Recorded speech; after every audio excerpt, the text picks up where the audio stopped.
You're listening to Kaio Conversations, a podcast about anything and everything that matters to Chi Omegas. Welcome back to Kaio Conversations, everyone. Thank you for tuning in. I'm your host, Leslie Harrington, CEO of Chi Omega, and today we are joined by a full-fledged theatrical star. I am thrilled to introduce you to Amara Berhan, a Zeta Kappa chapter initiate from UNC Greensboro. Amara is a recent graduate of the musical theater program at UNCG and is currently traveling the country with the North American tour of Broadway's Moulin Rouge, where she plays Lady M. Arabia and understudies for the lead role of Satine. Not only is Amara a star in the theater, she shines in Chi Omega as well. During her collegiate days, she dutifully served her chapter as both DIB chair and new member educator, and we are over the moon to have her on the podcast today. Amara, welcome to Kaio Conversations, sister. Thank you for being here. Hi, thank you so much for having me. That intro was so sweet. Thank you. Oh my goodness, only the best for you. Now, Amara, you are a sister of many talents. I understand your first passion was figure skating. Tell us a little bit more about your ice skating days, and then what made you decide to pivot from the ice to the stage? Yeah, it was my first dream, my first love. I loved the performing aspect of it. I grew up doing many different sports. I was in soccer for a while and gymnastics and volleyball for a long time. And I just loved the athletic part of it. But the main thing I loved was the performing and the sparkles and the music and all that kind of stuff. So there's definitely so much performing in that sport as it is. But I did it for about 10 years. I absolutely loved it, but it got to a point, I was around 15 years old, where I had fallen in love with a couple other things in my life. That was when I found theater around that exact time. And I felt like I had taken everything that I could from my figure skating days. And I don't know, I just felt like something else was calling me. And when I first, decided to walk away, I was kind of like, man, 10 years of work for, quote unquote, nothing. But of course, that was me and my teenage brain thinking, what was it all for? But I still, to this day, feel like I took so many lessons and so many, the memories and the life skills that I've gained from it are irreplaceable. So I'm so grateful that I spent so much of my time growing up in the figure skating world. And I really do think that it helped lead me to the performer that I am today. Obviously, all that hard work is paying off because you're dazzling audiences now. Tell us more, though, about the audition journey for you and what it was like to get that call about Moulin Rouge. Yeah, I mean, it was definitely a moment I'll never forget. And it was actually kind of funny. Originally, I had auditioned for Broadway.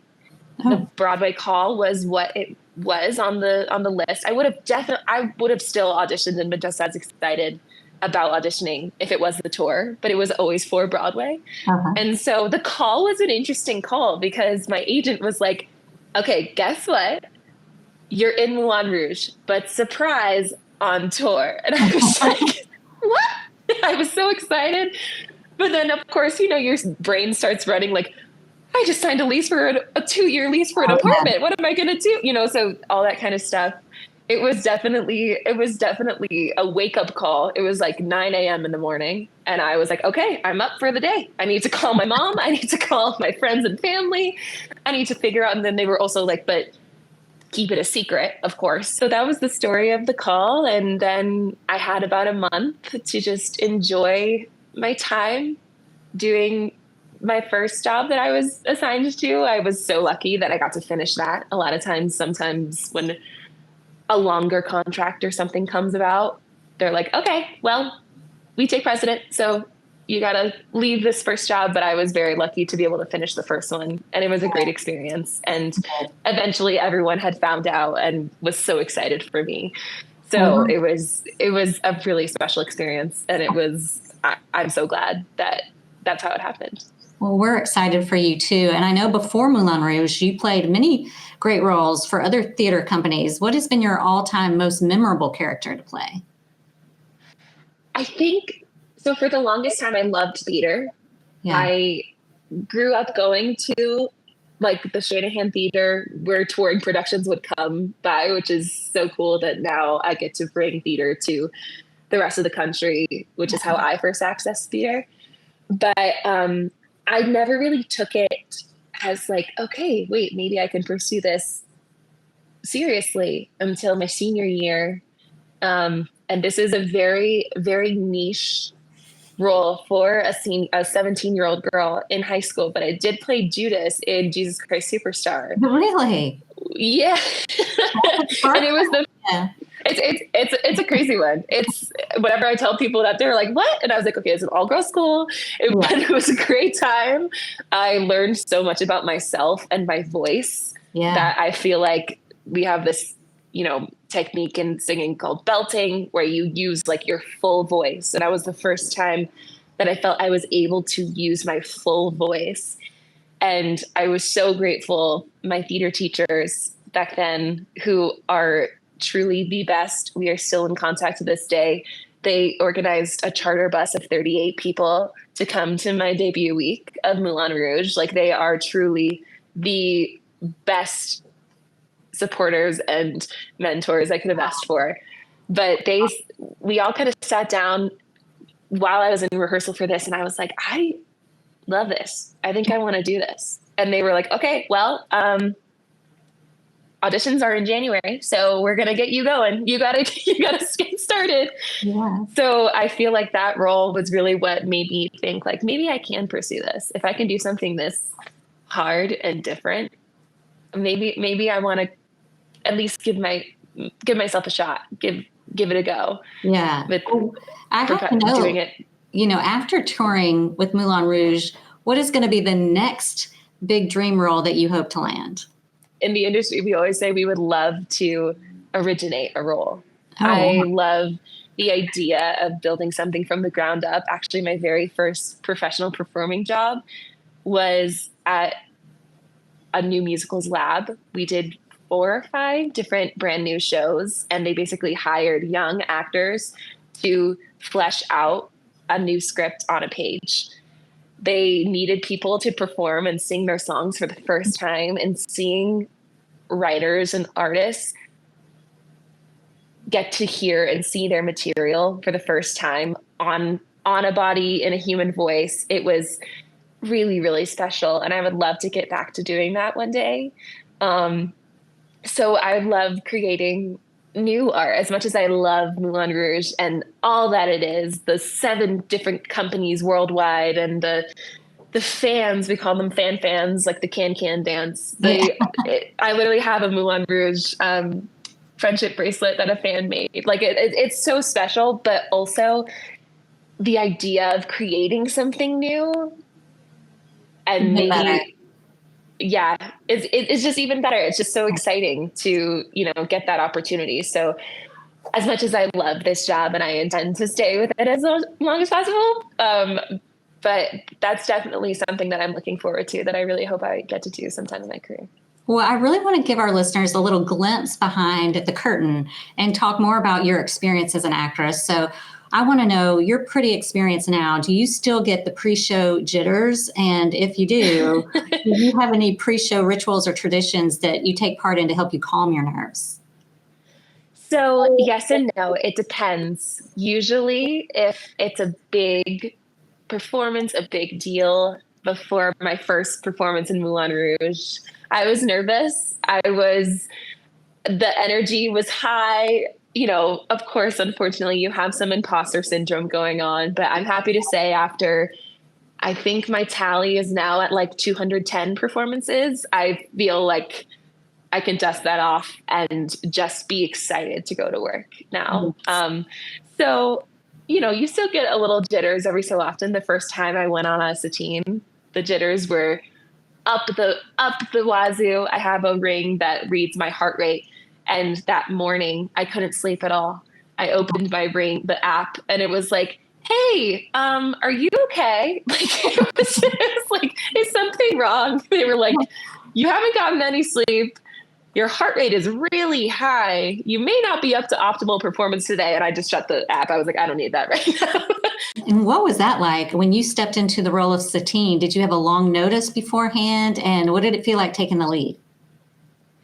So with my role, I play Arabia, one of the Lady M's, and I cover Satine. And those two always go together. If you look at the West End, Arabia covers Satine. If you look at Broadway, Arabia covers Satine. So you can't really have one without the other. So I knew when I was signing up that it was also going to be my responsibility, in addition to performing every night in my normal, we call them tracks, which is really like the role or the track that you do in the show. I knew that I also was going to have to understudy the lead. And I was so excited. I knew that it was on the cards. They started teaching me Satine before I even made my debut in my normal track. So it was a lot of, this, where you pat your head and you make a circle on your tummy. It was a lot of double duty, we like to call it, but it was an honor that they were trusting me with this incredible role. People know it and love it. And to my knowledge, I am the youngest person to ever play Satine. And that was a huge responsibility and honor that I definitely don't take lightly. But all that is to say, I knew that it was coming eventually, but I had about a month. I found out about a month before, which I was so excited about because that meant I was able to alert my family and friends. And I had so many great people come out and support me in that, which I'm so grateful. I want to ask you, as a woman of color, taking a really fierce primary role in a beloved show, what does that mean to you? And what does that say about this production? Oh gosh, I'm going to cry. But like I said, I grew up going to theater. Yeah. I grew up going to touring companies and seeing them on stage and, thinking it was so far-fetched. I didn't really understand or think like, oh, that could be me one day. I just was thinking like, wow, wouldn't that be cool? And so often, unfortunately, a lot of it was, I didn't really see myself represented on stage at that age. And getting to be that representation now, going to, these cities so much like the one that I grew up in and having, now listen, Moulin Rouge is not necessarily the most kid-friendly show. However, we do have some young fans and we love them, and they just, we always say it's like Disney-fied. Yeah. It's definitely more of a spectacle rather than the real Moulin Rouge in Paris. Sure. But we do have some young fans, and having them come to the stage door afterwards and tell us like, this was one of my first shows I ever saw and it was awesome. Like, it just getting to be that representation for little brown girls and boys. It's really, really special. And it's something that I never forget. That's why I wear this bracelet every day from the fans. It's reminds me why we do this hard job, why we do it. So I'm so grateful. A memory that is ingrained in their brains for life too, and you're a part of that. I know that we always in the industry. It's really sweet in the industry. We have this saying where it's like, how lucky are we that our every day gets to be someone's really special day? Well said. Yes. Yeah. Yes. That is. Yeah. So getting to priceless. getting to see the fans and getting to see, especially our fans of color, and see themselves represented, whether it be me dancing in the ensemble or when I'm on as Satine as the lead, as the love interest, as the ingenue. Like, that's really special. And I didn't really get that much growing up. Seeing a Black woman lead a show has always been really special to me. So getting to be that every so often is priceless. Wonderful. I'm glad that you have that experience and that you are kind of being the model that other young women are looking up to. And speaking of young women looking up to other young women, I can't not talk to you unless we talk about Chi Omega, your experience at Yes. the Kappa chapter. So let's start at the beginning. Why did you decide to go through recruitment, and what made Chi Omega feel like home to you there? Chi just felt like home to me. It's funny because doing it through doing recruitment through Zoom was definitely an interesting experience, but the fact that I could feel it through the screen too, like the connections I made with the older That just sisters. tells you how strong it is. Yeah. Yeah. It just showed me I was like, I don't think I want to be anywhere else. It really reminded me of that community that I was missing. And it's actually quite interesting because a lot of my St. Ursula friends, I went to St. Ursula was this all-girls school that I went to. A lot of my friends ended up going Chi-O. So some of my high school best friends were in different Chi-O chapters across the country. Huh. So it was just like we all felt something in Chi-O. It felt like home to us. So I don't know what I can't pinpoint exactly what the similarities were, but it really just the sisterhood was so strong. And I was so grateful that I was able to find my perfect fit. Well, we're grateful too. Would you say there are any lessons that you learned in Chi Omega that are still with you, that you still have with you today? Oh my gosh, yeah. I think the main thing for me is community. Like the more we do together, the stronger we are. And it's actually really lovely because my role specifically in Moulin Rouge, the first words we say are, "Hey, sister, go, sister." Like, You're right. I've got you, you've got me. Yeah. Let's do it together. And in our roles, it's all about the sisterhood. You know, when Satine's in trouble, we help her. You know, Nini, one of the other Lady M's, has this beautiful line. It's like, but we're sisters. Like, nothing else matters. So I think just the sense of community and the sense of really putting yourself second and putting yourself in a position to help your sisters when they're in need is just really, really special to me. And I think that I'll carry that with me always. And not just, my sisters in Chi Omega or my friends, but really just being there as a shoulder to cry on whoever needs it, just being that person, especially like being a new member educator. Like that was kind of my role, just being there for someone if they ever felt lost or, needed help or whatnot like that. I feel like that is kind of my place in a large community. I always want to be like a safe haven for people. So I think those are the lessons that I took away from Chi Omega to really just foster community wherever I am. And just being present is also, I think, so important. And I think there may have been probably a few Chi Omegas and some Cardinal and Straw present in the front row of Moulin Rouge recently. Have your sisters come out to see you perform? Yes, I've had a few sisters come out. Actually, one of my Zeta Kappa sisters, Molly, was able to come for my Satine debut. She flew all the way from New York to Tempe, Arizona. Random spot, but that was really special. I've also, like I said, I've had many high school friends that eventually became Chi Omega sisters as well. So I've been very fortunate that that connection has fostered even past college and even past high school.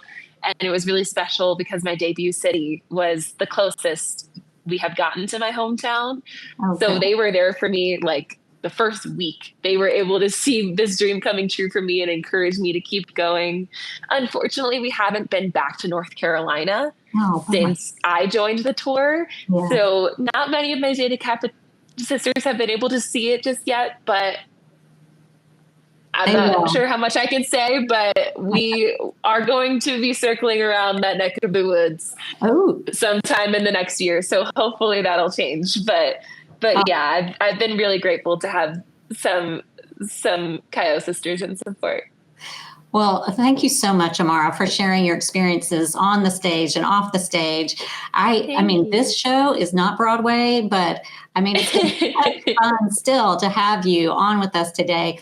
My last question for you, if you were going to star in Chi Omega, the musical, who would star alongside you and what would it be called?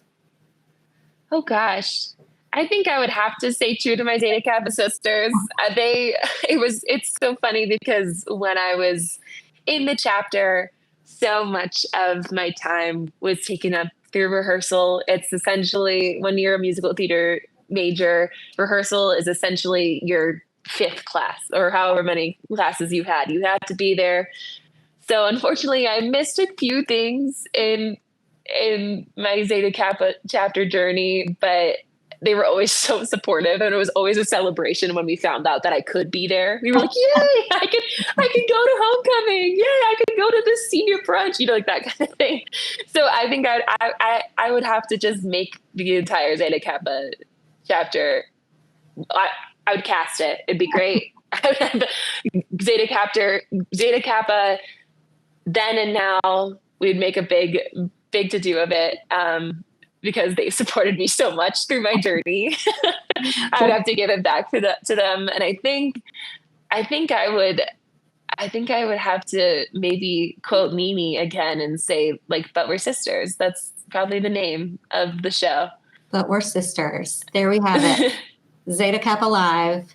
I think we just have to go make it happen. So if we have any aspiring playwrights listening out there, get with me and Amara after this episode, and let's bring this like Tony Award winner to the stage.